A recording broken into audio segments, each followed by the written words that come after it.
Hi guys! Welcome back to our channel. Ang inyong kasis, Gwen Angel. For today's video mga kas, so andito na yung parcel na in-order natin sa Lazada.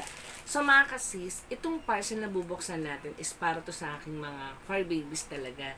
Dahil nga meron tayong event na pupuntahan, so talagang nag-prepare talaga ako para dito.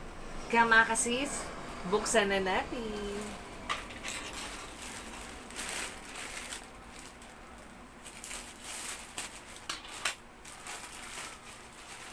So, ayan. Naka-bubble wrap pa siya.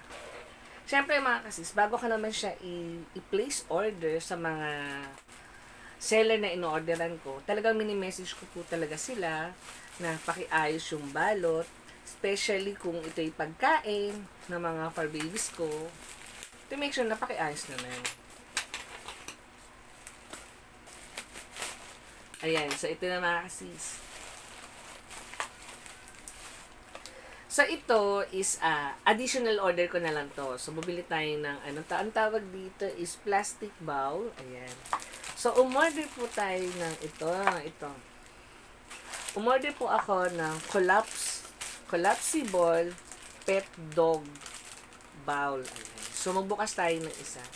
So, dahil nga meron kaming ganap, meron kaming event na pupuntahan, this week na yon. Oo. This week na yon. So, ito na siya.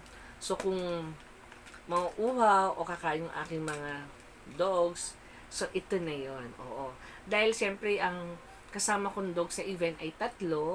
So, yung 2 small breed ko, pwede silang magsama sa isang pakainan. Habang yung isa kasi gusto niya, solo niya yung isang kanyang bowl. So, ang ginawa ko, bumili ako ng 3. So, meron tayong red, meron tayong blue, at meron tayong pink. So, pag may pink, ibig sabihin may babae. So, meron akong Shih Tzu na female masi. So, ayan. So, ito yung ating portable travel collapsible bowl. Ayan. Ayan mga kasi. So, ang ganda niya. So, pwede nyo paglagyan ng tubig. Although may baon din naman kaming water na in-order ko din. So, yun naman maganda rin naman din yun. Pero ito, di ba? Ang ganda niya.